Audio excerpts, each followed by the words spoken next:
Hi, welcome back to my reading of A History of Murder. I'm Brooke Peterson, the author, and today we'll be getting into chapter 34. If this is the first time you've found this channel, make sure you go back and you start at the beginning of the book. I'm doing a chapter a week, and let's get started with chapter 34, Who Did You Expect? As I drove back to Jericho House, I turned up the radio and felt a new sense of purpose.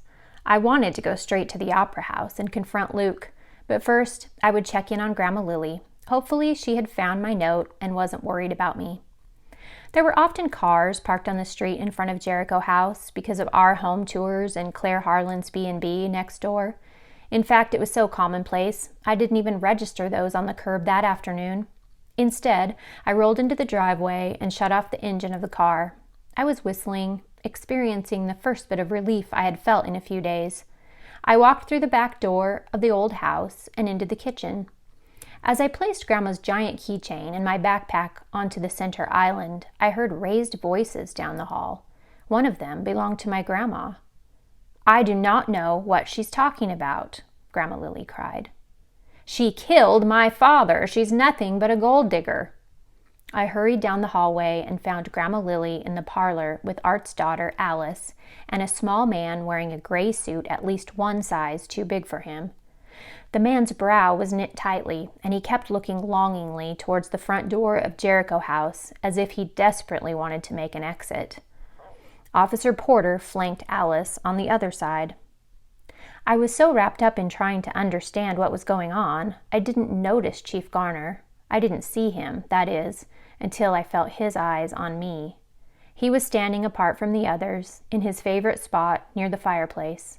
I held his gaze and widened my eyes to relay my worry. His stare was unreadable. "What's this all about?" I said sternly to the group.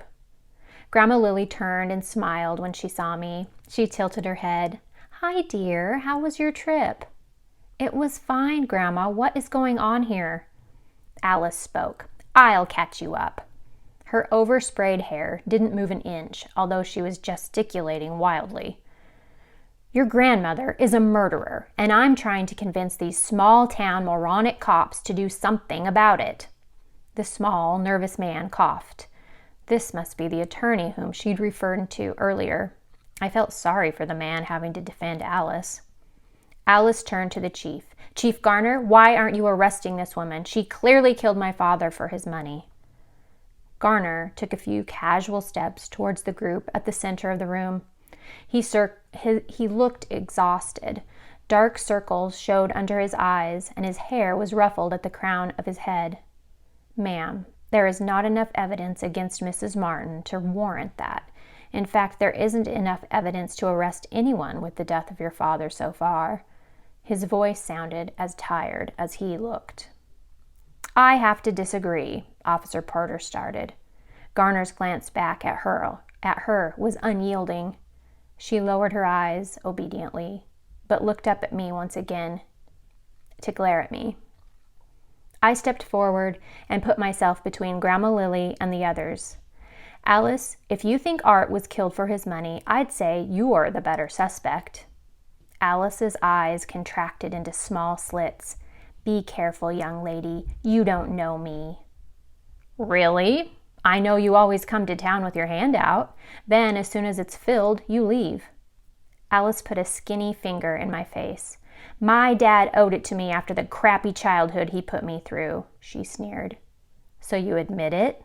That you're hard up?" I asked. "Fine, I'm broke. That doesn't mean I killed the scumbag, but I do deserve an inheritance." Grandma Lily gasped at Alice's cold words. "Oh, come on. He was a crook," Alice raved. "Ask anyone who really knew him. They'll tell you what kind of a man he was." "I'm sure I don't know what you're talking about," Grandma Lily said, but the inflection in her voice threatened to give her away. The two women stared at one another. Thankfully, the attorney broke in. "Ladies, please, arguing isn't helping, if I may. What I've been trying to explain is that Lily Martin isn't getting a dime." Alice beamed. "I get the money after all." "No," The man shuffled his feet. Alice's smile vanished. What do you mean? Who then? The man paused before speaking. No one. Arthur McMillan was flat broke. His house was a rental, he didn't own a car, and once his meager life insurance policy is redeemed, there will barely be enough to put him in the ground. Alice wobbled on her stiletto heels. That's not true. The last I knew, he had a bundle in the bank. It's a fact, said the attorney. You see, there is no reason for a fight.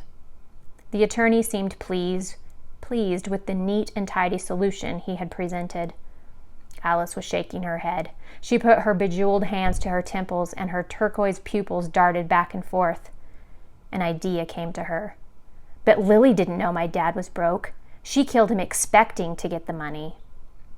Same with you, Alice, I chimed in. When your dad died, you believed you were his only heir. Well, I couldn't have done it. I have an airtight alibi, Alice snarled. Chief Garner nodded slowly, and a wry grin spreading across his face. I called your probation officer. It seems you were in jail the night your father died. You didn't make bail until the next morning, right? His eyebrows shot up, waiting for her to respond. When Alice didn't speak, he went on. Another check-kiting charge, I hear?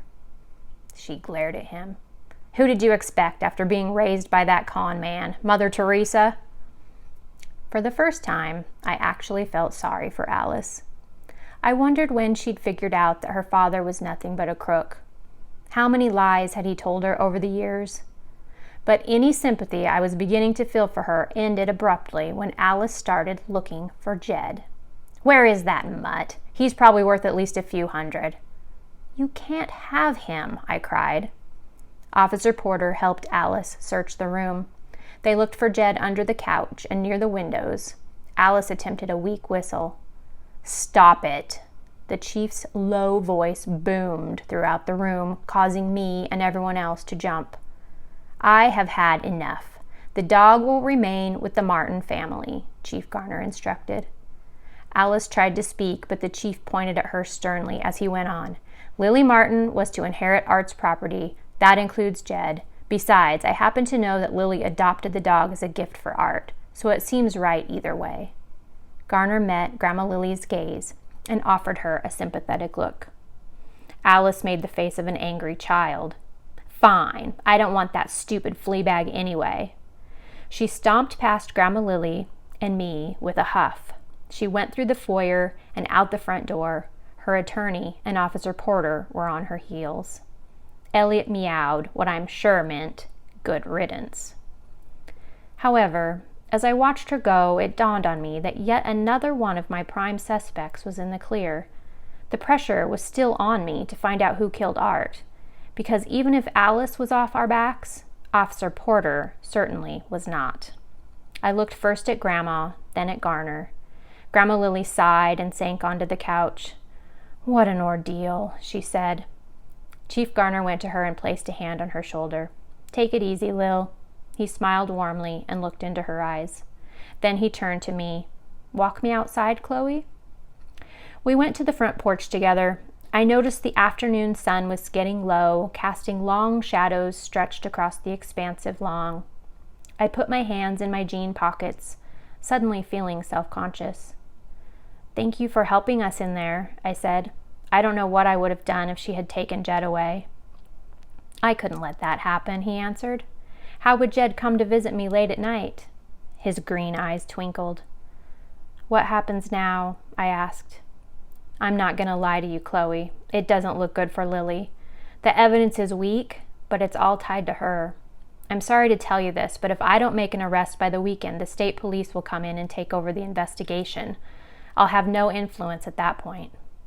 I squeezed my eyes shut. This was the first time Garner had hinted that Grandma might still be arrested. What about Mariah's office? Did you find any fingerprints? Garner frowned. Only Mariah and Luke's. Darn, he must have worn gloves, I said. Maybe so, said Garner. Well, don't get angry, I said, but I learned something today that might help. He raised one eyebrow at me, waiting. I told Garner about my trip to LCC and how the librarian reminded me of the underground tunnels. She showed me a map. The tunnels zigzagged throughout the south end of town, like shortcuts. His eyes narrowed as he thought about this. Exactly. Maybe that's how Malcolm disappeared that night and arrived at the saloon so quickly.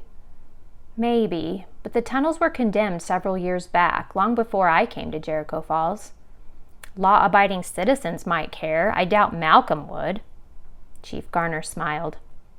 I'm still not convinced that Malcolm is involved, but the tunnel information is interesting. What about Luke? Should we find out what he knows? I asked. We? Garner asked, shaking his head back and forth definitively. We aren't going to do anything. I am going to continue investigating. Please, let me help, I begged. You already have, Garner said. He went down the steps before turning to look at me. I've appreciated your input, Chloe. Now, let me do my job. We'll see, I thought. All right, thank you for joining me for chapter 34. We're getting really close. We've eliminated Alice now. We know that she's not the one, but boy, what a character she is. And I look forward to reading chapter 35 to you next time, so I hope you'll join me then. Thanks. Bye-bye.